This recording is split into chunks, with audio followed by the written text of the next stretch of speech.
할렐루야. 주 예수님의 은혜와 평강이 여러분과 항상 함께하기를 원합니다. 성령의 검이란 제목으로 하나님의 말씀을 전하겠습니다. 전신갑주에서 성령의 검은 공격형 무기이며 최대의 방어이며 최상의 공격형 무기입니다. 지난 시간에 이 성령의 검을 어떻게 사용해야 될지를 하나님의 말씀을 즐거워하고 믿으며 읽으라고 말씀을 드렸습니다. 이스라엘 민족이 우상을 숭배하고 하나님의 말씀을 버릴 때 그들은 어땠습니까? 개인과 가정, 공동체, 이스라엘 민족 전체가 큰 재난과 질병, 기근과 위기, 전쟁의 포로 등의 연속이었습니다. 반면에 이스라엘 민족이 우상을 버리고 하나님을 섬기며 하나님의 말씀을 붙잡을 때는 승리와 번영, 안정과 행복, 하나님의 보호 속에서 살아갈 수가 있었습니다. 이것은 마지막 때 살아가는 우리들에게 거울이 되는 것입니다. 여러분은 성령의 검 하나님 말씀을 버리며 사시겠습니까? 붙잡으면서 사시겠습니까? 성령의 검을 하나님의 말씀을 우리가 어떻게 예리하게 사용할 수 있습니까?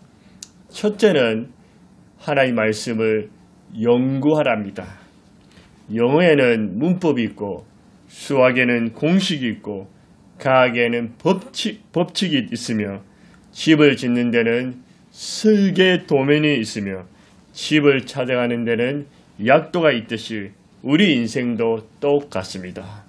우리는 무엇을 보고 삶을 제대로 풀어가시겠습니까? 내 스스로의 목표와 계획입니까? 이것보다 더 중요한 것은 성령의 검, 하나님의 말씀이 우리의 잣대이며 목표인 것입니다. 성령의 검을 잘 사용하기 위해서는 하나님의 말씀을 연구해야 합니다. 공부해야 합니다.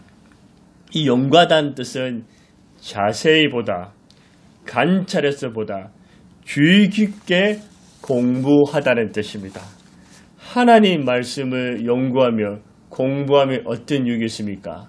하나님과 하나님 말씀에 깊이를 더하며 말씀의 전문성을 가집니다. 말씀을 체계적으로 배웁니다.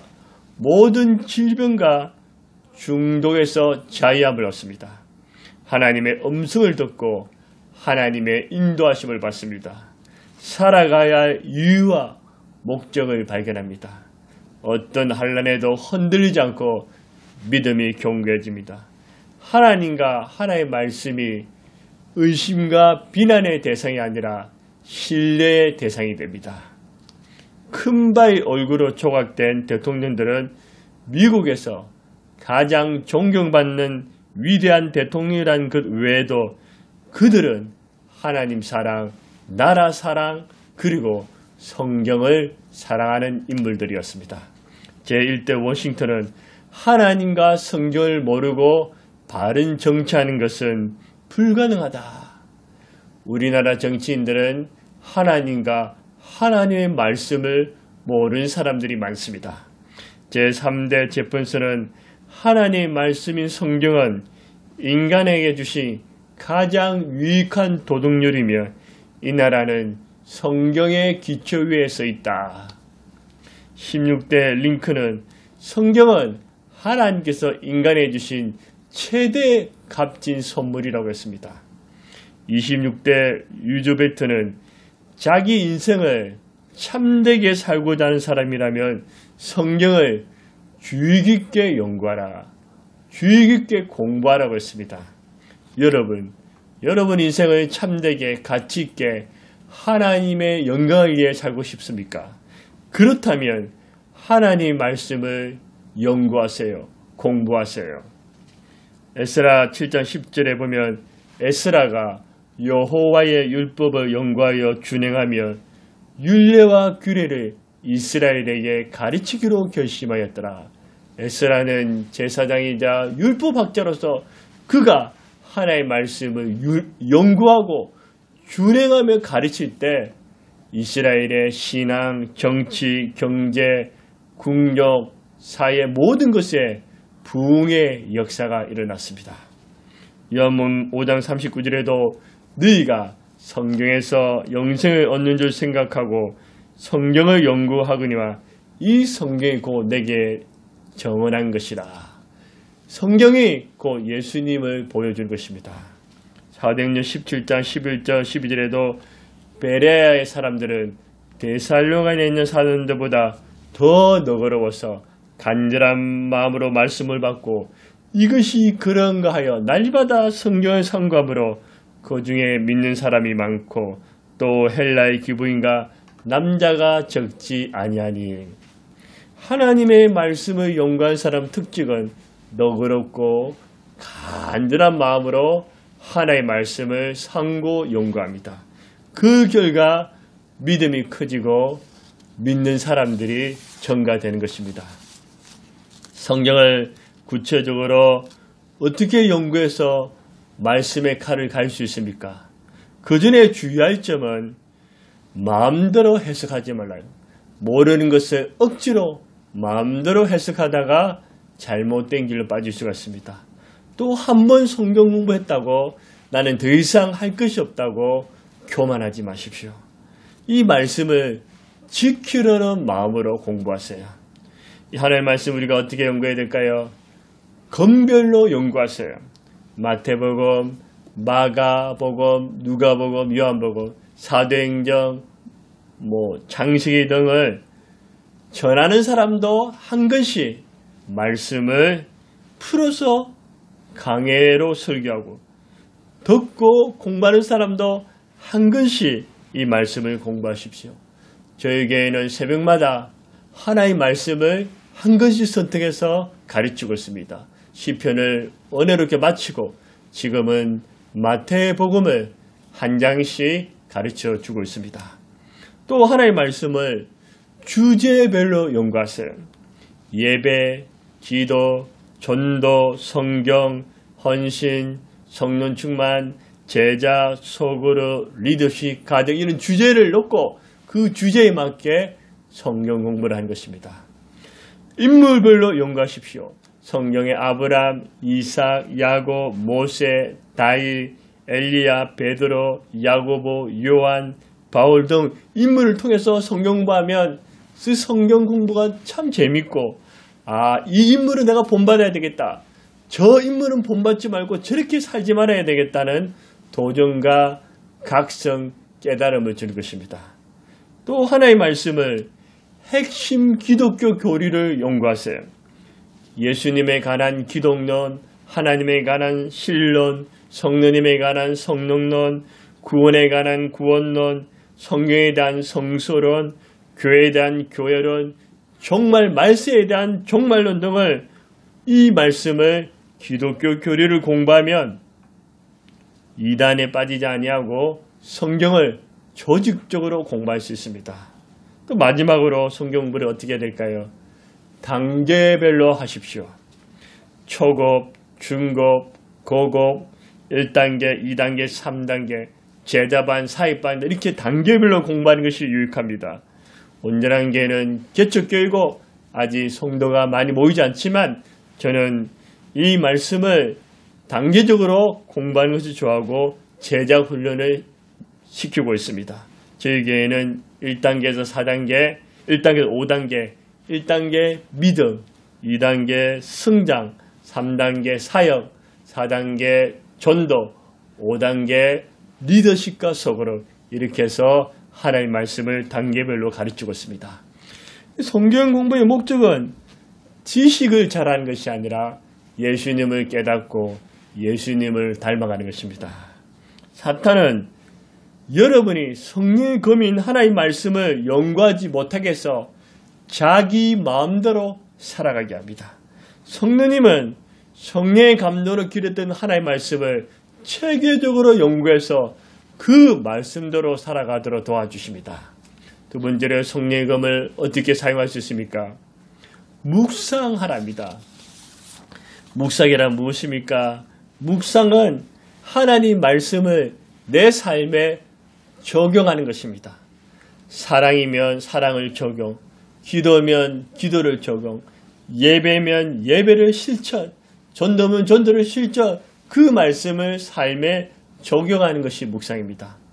또 묵상이란 존재 속에 스며들게 합니다. 묵상하지 않으면 말씀이 존재 속에 흡수되지 아니하고 하나님 말씀이 나와 상관없는 말씀이 됩니다. 소금이 녹아서 음식물에 스며들어 맛을 내는 것처럼 묵상할 때 말씀이 내 존재 속에, 내 인격 속에 예수님과 하나의 말씀이 스며들어서 그 말씀이 내 삶에 흡수되는 것이 묵상입니다. 또한 묵상이란 영혼의 파이프라인입니다. 물이 흐르는 곳에 모든 식물이 자라듯이 말씀이 흐르는 곳에 영혼이 살아나고 생명이 자라납니다. 하나의 말씀을 내 영혼 깊은 곳에 흘러보내는 영혼의 파이프라인이 묵상입니다. 또 묵상은 병을 치료하는 좋은 약입니다. 약을 먹을 때 그 약의 효과가 퍼져서 온몸에 효력을 발휘하듯이 말씀을 묵상하면 그 말씀이 내 영과 인격, 육에 퍼져서 병이 치유되고 온전해지는 좋은 약이 됩니다. 또 묵상이란 말씀을 반복해서 생각하는 것입니다. 소같이 대세균이라는 동물들은 처음에는 먹이를 재빨리 집어삼킵니다. 그리고 음식을 조금씩 입으로 토해내고 그 후에는 그것을 철저히 씹어 넘깁니다. 이렇게 소화된 음식은 동물의 피에 흡수되어 생명의 일부가 됩니다. 이처럼 하나의 말씀을 반복해서 되새김질하는 것이 묵상입니다. 하나의 말씀을 묵상할 때 말씀의 영양분이 공급되어서 우리 영혼과 인격 모든 것을 건강하게 하며 피와 쌀 영양분이 됩니다. 시편 1편 2절에 오직 여호와 율법을 즐거워하여 그 율법을 주야로 묵상하는 자다. 주야로 묵상합니다. 여호수아 1장 8절에 이 율법책을 내 입에서 떠나지 말게 하며 주야로 그것을 묵상하여 시편 119편 97절에도 내가 주의 법을 어찌 그리 사랑하는지요 내가 그것을 종이 작은 소리로 엎드리나이다. 작은 소리로 엎드리는 것도 묵상하는 것입니다. 묵상하면 어떤 유익이 있습니까? 삶이 변화됩니다. 하나님의 말씀을 묵상하면 생각과 언어가 변화되고 마음의 태도와 행동이 변화되면 습관과 운명이 변화되어서 복 있는 사람이 되는 것입니다. 또한 묵상하면 형통한 삶을 살게 됩니다. 시편 1편 2절 3절과 여호수아 1장 8절에 보면 묵상 앞에는 주야로, 묵상 뒤에는 형통. 그러니까 하나님의 말씀을 주야로 내 삶에 반복해서 생각하고 적용하면 그것이 마침내 형통한 삶을 삽니다. 이 형통이라는 것은 아무 어려움 없이 모든 것이 잘 된다는 그런 의미가 아니라 끝내 모든 것이 잘 된다는 뜻입니다. 어떤 역경과 고난, 평안과 안전 속에서도 마침내 주 안에서 잘 되는 것이 형통의 복입니다. 여러분 모두 하나님의 말씀을 묵상함으로 형통한 복을 받으시기를 바랍니다. 또한 묵상하면 하나님의 음성을 듣게 됩니다. 여러분 하나님의 음성을 어떻게 들을 수 있을까요? 기도, 설교, 꿈, 환상, 예언, 책, 사람, 환경 등 다양하게 들을 수 있습니다. 그러나 가장 안전하고 정확한 것은 하나님의 말씀을 통해서 내가 하나님의 말씀을 묵상하면 그 묵상한 말씀이 내게 하나님의 음성으로 들려줍니다. 또 묵상하면 지혜와 총명이 생깁니다. 살면서 지혜가 부족하고 지혜가 필요할 때가 얼마나 많지 않습니까? 하나님의 말씀을 묵상하면 지혜와 총명, 명철이 생겨납니다. 미국의 벤 카슬이라는 유명한 흑인 외과 의사가 있었습니다. 그는 크게 생각하라는 책을 써서 유명세를 얻었고 흑인으로서 미국의 저명한 외과 의사가 되었습니다. 벤 카슨의 자신의 성공 비결은 매일 잠언을 읽고 묵상하는 데 있었습니다. 그는 잠언을 하루에 한 장씩 읽고 그것을 묵상하고 자꾸 내 삶에 반복해서 적용했습니다. 세계적인 전도자였던 빌리 그레엄 목사님도 매일 시편과 잠언을 읽고 묵상했습니다. 시편과 잠언 등 하나님의 말씀은 우리 인생에 지혜를 주는 말씀입니다. 하나님의 말씀을 가까이에서 묵상하며 지혜와 총명과 명철이 생기는 놀라운 축복이 임하게 됩니다. 하나님의 말씀을 묵상하면 기도 응답과 평안을 얻습니다. 요한복음 15장 7절에 너희가 내 안에 가고 내 말이 너희 안에 가면 무엇이든지 원하는 대로 구하라. 그리하면 이루리라. 하나님 말씀을 묵상하기 전에는 기도 응답받는 것과 그 마음이 불안했는데 묵상하고 기도하면 기도 응답받고 마음이 평안을 얻습니다. 마귀는 하나님 말씀을 묵상하지 못하게 해서 하나님과 하나님 말씀에 자꾸 멀어지게 하지만 성령님은 여러분이 하나님의 말씀을 묵상하게 해서 예수님을 닮아가게 하며 영적 전쟁에서 승리하게 합니다. 우리가 하나님의 말씀을 어떻게 사용해야 될까요? 첫째는 하나님의 말씀을 어떻게 했습니까? 이 말씀을 연구하라. 두 번째는 묵상하라. 세 번째는 암송하라입니다. 암송하면 어떤 유익이 있을까요? 마귀를 무찌르게 됩니다. 예수님께서도 사탄의 세 가지 시험을 무엇으로 이겼습니까? 신명기 말씀을 암송해서 그 말씀으로 마귀의 시험을 이겼습니다. 우리도 하나님의 말씀을 암송해서 그 말씀을 선포하며 마귀를 무찌르고 시험에서 승리합니다. 사탄과 악한 영은 하나님과 하나님 말씀을 두려워합니다.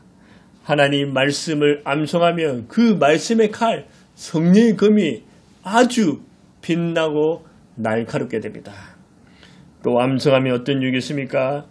영육 간의 치료와 회복의 능력이 임합니다. 조금 전에 묵상이란 병을 치유하는 좋은 약이라고 말씀했습니다. 이것처럼 하나님의 말씀도 암송해서 그 암송한 말씀이 내 영육 간의 치료와 회복의 역사가 일어납니다. 또 암송하면 어떤 유익이 있습니까? 염려와 걱정을 물리치고 담담을 줍니다. 빌보서 4장 6절 7절에 아무것도 염려하지 말고 다만 모든 일에 기도와 간구로 너희 구할 것을 감사함으로 하나님께 아뢰라. 그리하면 모든 지각이 있던 하나님 평강이 그리스도 예수 안에서 너희 마음과 생각을 지키리라. 묵상하기 전에는 염려와 걱정이 있었는데 묵상하면 마음의 염려와 걱정이 사라지고 평안과 담담을 얻게 됩니다. 묵상하면 어떤 유익이 있을까요? 암송하면 어떤 유익이 있을까요? 기쁨과 승리를 줍니다. 여자 다이빙 종목은 중국 여자 선수들이 최고의 실력을 갖추고 올림픽과 세계 선수권 대회에서 금메달을 독차지할 정도로 강세였습니다. 시드니 올림픽 이전에 무려 16년 동안 중국 선수들이 상을 휩쓸었습니다. 시드니 올림픽 때도 1위, 2위를 중국 선수들끼리 다투면 모든 카메라가 중국 선수들을 비추고 있었습니다. 이때 로라 월키슨 미국 여자 다이빙 선수가 있었습니다. 전혀 주목받지 못한 선수였고 예선, 중결선, 결승에까지 올라왔지만 5위 정도밖에 하지 못했습니다. 로라는 올림픽 출전 전에 오른쪽 발을 다쳐서 침상에서 7주간 누워 있었습니다. 그래서 시드니 올림픽을 포기할까 싶어서 겨우 출전하게 되었습니다. 경기를 치르면서 역시나 중국 여자 다이빙 선수들이 1, 2위를 차지하고 무려 점수가 60점 이상 차이 나서 다른 선수들이 금메달을 따는 것은 거의 불가능하게 되었습니다. 하지만 놀라운 일이 일어났습니다. 중국 선수들이 잇따른 실수를 하게 되었고 로라는 4차전에서 자신의 최고의 점수를 올리고 5차전에서는 자신의 최고의 고난이 기술을 선보임으로써 대역전승을 거두게 되어서 다이빙 여장 10m 플랫폼 종목에서 금메달을 차지하게 되었습니다.